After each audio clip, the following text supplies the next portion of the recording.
إن الحمد لله نحمده ونستعينه ونستغفره ونعوذ بالله من شرور أنفسنا ومن سيئات أعمالنا. من يهديه الله فلا مضل له ومن يضلل فلا هادي له. أشهد أن لا إله إلا الله وحده لا شريك له. أشهد أن محمدا عبده ورسوله.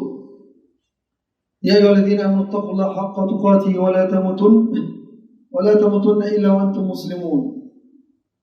يا أيها الناس اتقوا ربكم الذي خلقكم من نفس واحدة وخلق منها زوجها وبث منهما رجالا كثيرا ونساء واتقوا الله الذي تساءلون به والأرحام إن الله كان عليكم رقيبا.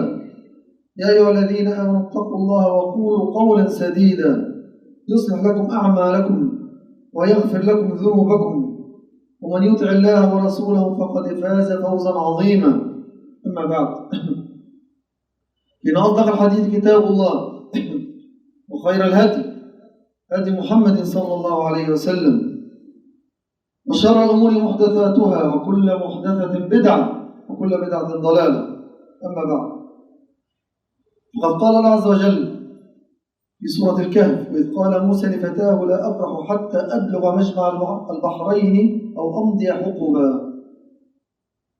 مجمع البحرين هو مكان التقاء البحرين، فلما بلغ مجمع بينهما نسي حوتهما.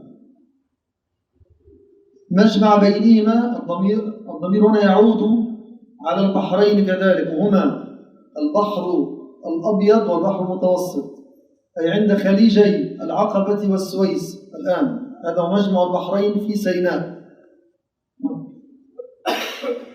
وقال عز وجل: وشجرة تخرج من طور سيناء تنبت بالدهن وصبغ للآكلين. طور سيناء هنا الطور قيل والجبل الذي فيه سفحه الشجر أو فيه الزرع والشجر يطلق عليه الطور. وشجرة تخرج من طور سيناء، فأطلق على الجبل الطور وهو في سيناء، يعني جبل سيناء. تنبت بالدهن وصبغ للآكلين. الدهن هنا وزيت الزيتون، فيشير سبحانه إلى شجرة الزيتون وأنها شجرة مباركة، كما جاء بيان هذا أيضا في سورة النور. فسيناء وما فيها لها ذكر في عدة مواضع من كتاب الله، وهي موطن سير بني إسرائيل مع موسى عليه السلام لما خرجوا من مصر، وخرج به موسى إلى سيناء، وكان فيها ما فيها من الوقائع التي حدثت مما جاء ذكره في كتاب الله. وقد خص الطور بالذكر في حوالي 10 مواضع من كتاب الله، بل سمى الله عز وجل سورة كاملة به وأقسم به: والطور وكتاب المسطور في رق المنشور والبيت المعمور. وفي قوله تعالى: والتين والزيتون وطور سينين، أيضا هذا هو الطور الذي في سيناء. فهذا يدل على أهميته، هو الجبل الذي كلم الله عنده موسى. وما كنت بجانب الطور إذ نادينا ولكن رحمة من ربك. هكذا ذكر رب العالمين لرسوله الأمين صلى الله عليه وسلم: وما كنت بجانب الطور، أي لما نقص عليك أمرا لم تشهده ولم تحضره، إذ نادينا على موسى. وعند هذا الموطن كلم الله موسى تكليما. سمع موسى كلام الله عز وجل مباشرة غير واسطة جبريل. عند هذا الموطن، عند الطور، عند هذا الجبل في سيناء، سمع موسى عليه السلام كلام الله. هذا له بلا شك أهمية عظيمة، هذا المكان الذي اختصه الله عز وجل بأن يكلم عليه عبدا من عباده ورسولا من رسله، مما لم يحدث لأي رسول أن يكلمه الله عز وجل مباشرة وهو على الأرض. نعم، كلم الله عز وجل رسولنا محمدا صلى الله عليه وسلم، لكنه سبحانه كلمه في آخر وأعلى موطن تبلغه الخلائق، لما رأى حجاب النور عند العرش،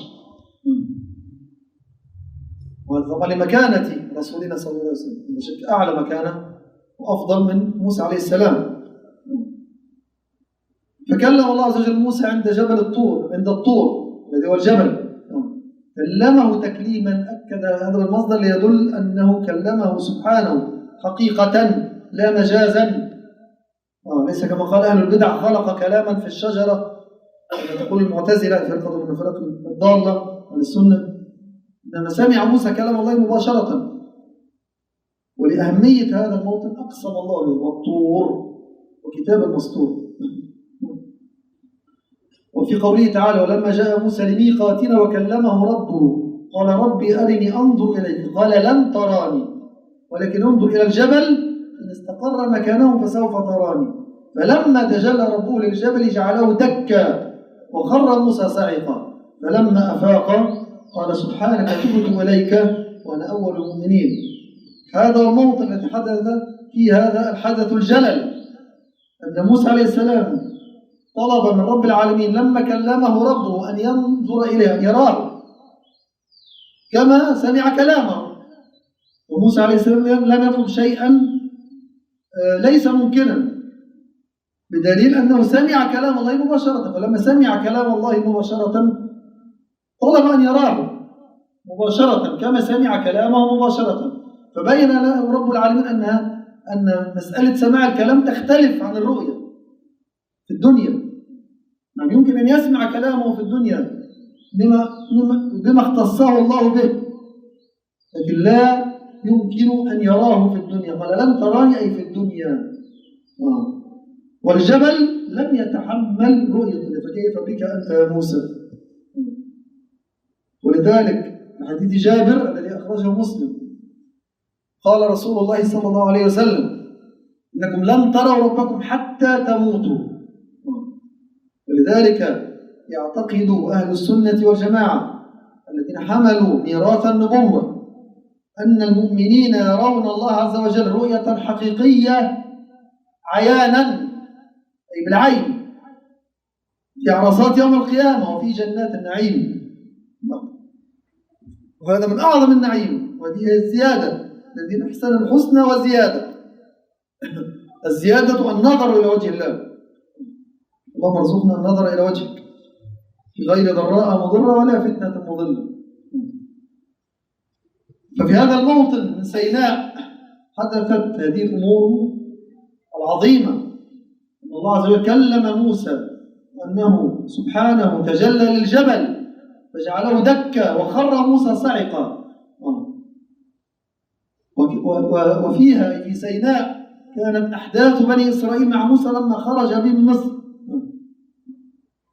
لما أنجاه الله عز وجل من فرعون وامتن عليهم في سيناء بالمن والسلوى.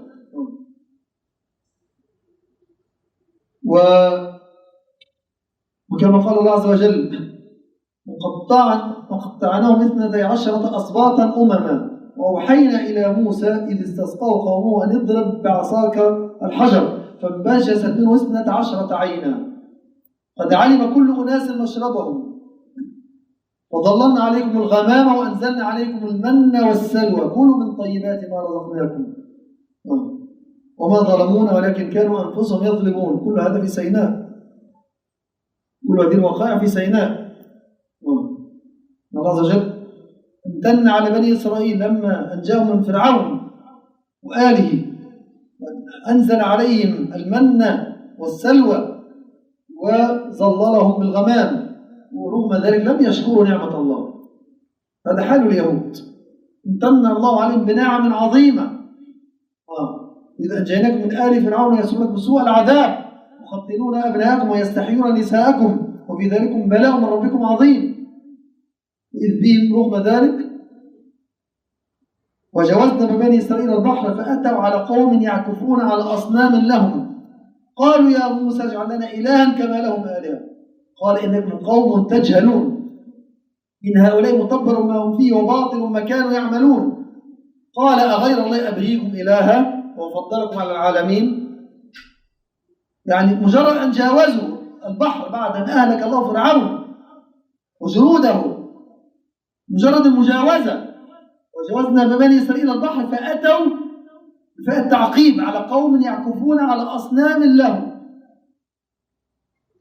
في تلك الفترة كانوا على الوثنية يسجدون ويعكفون أي يقيمون العبادات عند أوثان لهم أصنام.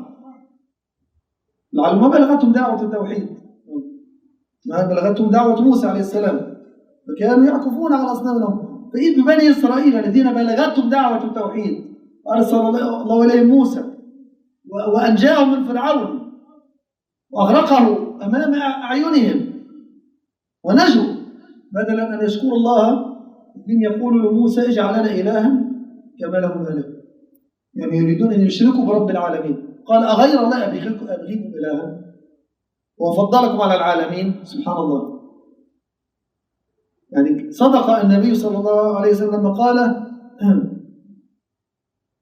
يعني في حق الأذى الذي يقع على الأنبياء لقد أوذي موسى بأكثر من ذلك فصبر، لما أوذي النبي صلى الله عليه وسلم من بعض الأعراب ولما أوذي من المنافقين فبين أنه وقع على موسى أذى أعظم من هذا الأذى. ولما خرج به موسى ونجوا إذ يطلبون منه الشرك أن يشركوا بالله ويجعل لهم آلهة من الأصنام من الأوثان. ورغم أن موسى عليه السلام أنبهم ووبخهم وقال أغير الله أبغيكم إلها وفضلكم على العالمين بهم ينتظرون، أو لما خرج موسى لميقات الله 40 ليلة إذ بالسامري يجعل لهم عجلا صنعه من الحلي الذهب الذي خرجوا به من مصر ألقاه في النار. فلما خرج جسدا لعجل بهم يعكفون عنده قالوا حتى يرجع إلينا موسى.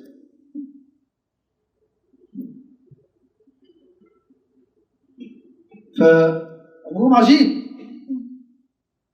هم هكذا اليهود من أول أمرهم لم يشكروا نعمة الله ولا يريدون الإسلام.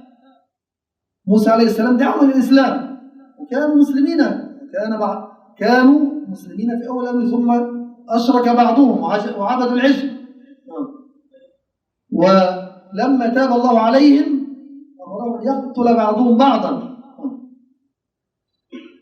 إذ قال موسى لقومه يا قوم إنكم ظلمتم أنفسكم باتخاذكم العجل فتوبوا إلى ربكم فاقتلوا أنفسكم ذلكم خير لكم عند بارئكم فتاب عليكم. فجعل سبحانه توبتهم أن يقتل بعضهم بعضا وسلط سبحانه بعضهم على بعض، ورغم ذلك لم يرتدوا. وبعد موت موسى عليه السلام وبعد موت هارون ظلوا على غيهم أو رجعوا إلى غيهم، وهكذا هو تاريخهم هذا. والشاهد أن موسى عليه السلام لما رجع إلى قومه غضبان أسفا لما قال له ربهم إن فتنا قومك من بعدك وأضلهم السامري، فرجع موسى عليه السلام إلى قومه غضبان أسفا قال بئس ما خلفتموني من بعد أعجلتم أمر ربكم. لماذا تعجلتم؟ يعني مجرد أن أغيب عنكم 40 يوما وذهبت إلى لقاء الله، لقاء رب العالمين عند طور سيناء، أرجع إليكم أجدكم تعبدون عجلا صنعتموه من الذهب. ألم يروا أنه لا يكلمهم ولا يهديهم سبيلا أفلا يرون أن لا يرجع عليهم قولا ولا يملك لهم ضرا ولا نفعا. وانظر إلى إلهك الذي لما سأل موسى عليه السلام قال ما خطبك يا سامري؟ قال قبضت قبضة من أثر الرسول فنبذتها في النار وكذلك سولت لي نفسي. فبين له موسى حال هذا الإله الذي صنعه في النار. وانظر إلى إلهك الذي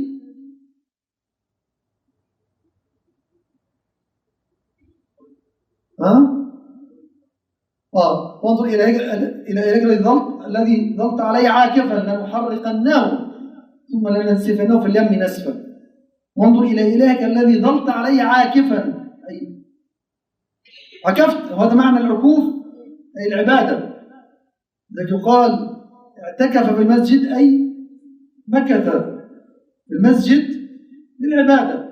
وكذلك يقال لمن يعبد شيئا أنه عكف عنده، أي ظل ماكفا عنده يعبده.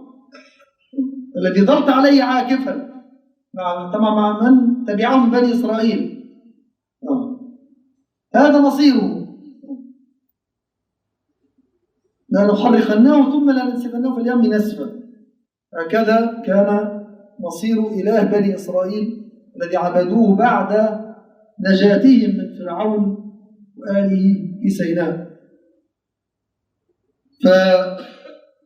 فهذه وقائع تحتاج إلى تأمل وإلى تدبر، ومن هنا ندرك قيمة سيناء عند المسلمين كذلك عند اليهود، لكنها عند المسلمين بحق، أما عند اليهود فبالباطل، لأنهم ارتكبوا فيها فظائع ووقائع عظيمة عليهم أن يخجلوا من ذكرها، لا أن يفتخروا بتاريخهم الأسود في سيناء.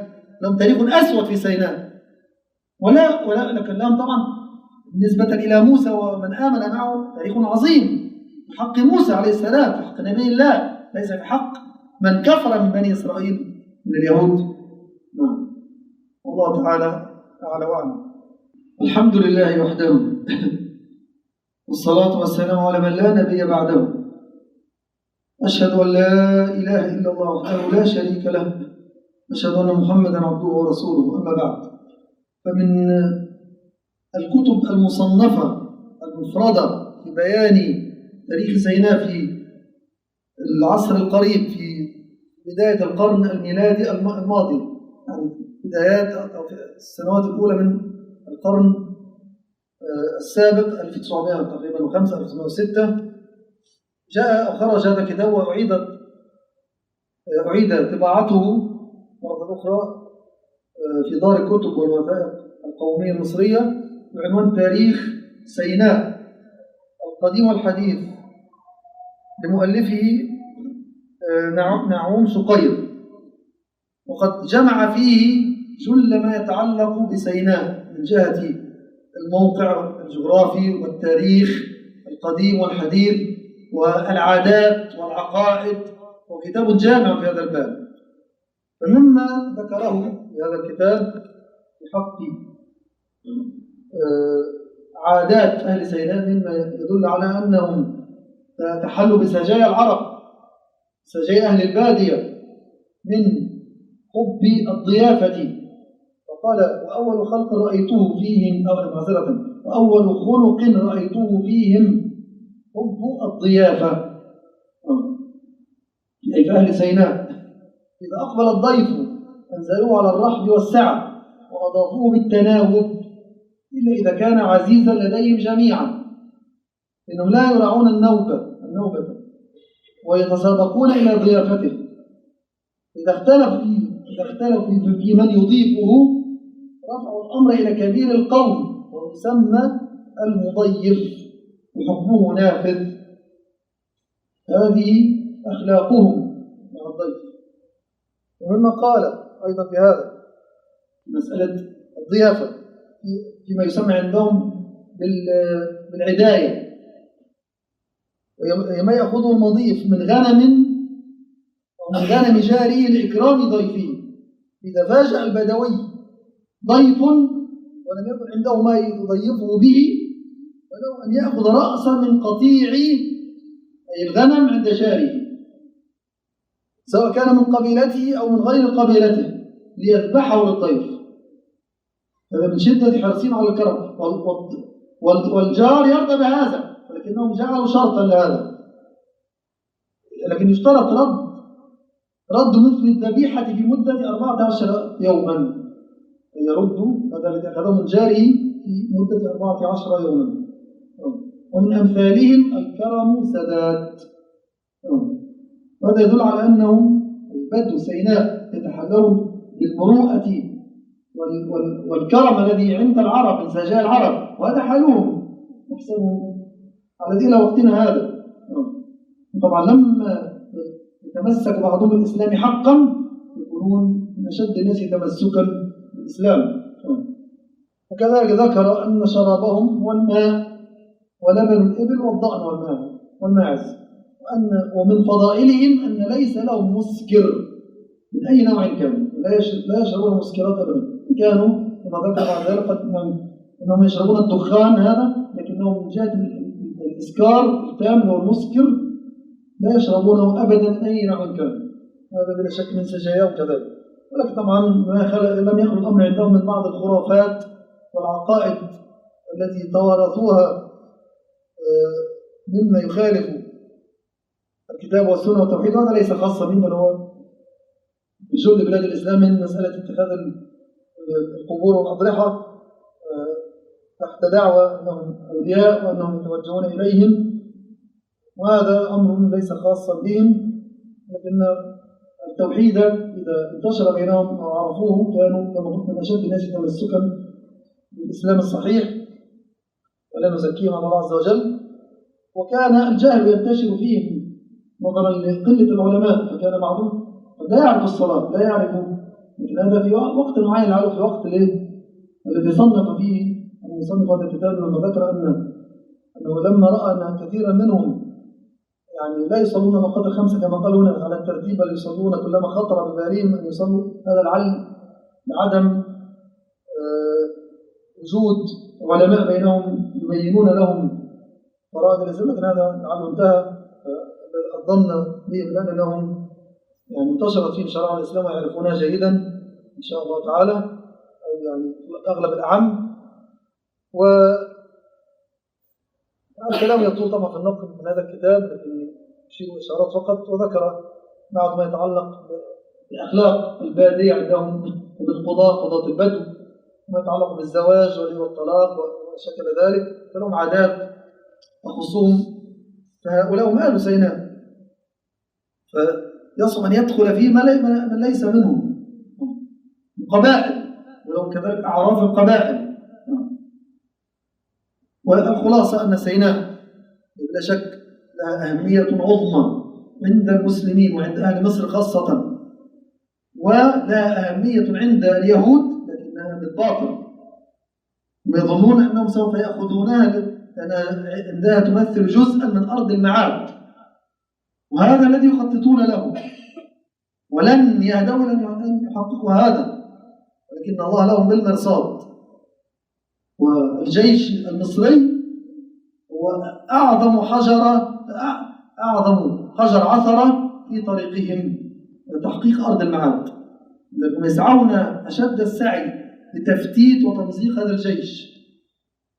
هم يعلمون جيدا أنه سوف يأتي وقت يتحقق فيه وعد رسول الله صلى الله عليه وسلم أو إخبار رسول الله صلى الله عليه وسلم في قوله في حديث أبي هريرة: لن تقوم الساعة حتى تقاتلوا اليهود، ليختبئ اليهودي وراء الحجر والشجر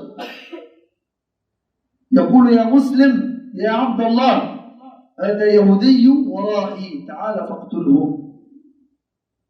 هم يخافون من أن يبلغوا هذا الزمن ويسعون إلى أن يحققوا أرض الميعاد قبل هذا، لكن الله عز وجل لهم بالمرصاد. نسأل الله عز وجل أن يشتت شملهم وأن يحبط مكرهم وأن ينصرنا عليهم وأن يجعلهم غنيمة للمسلمين.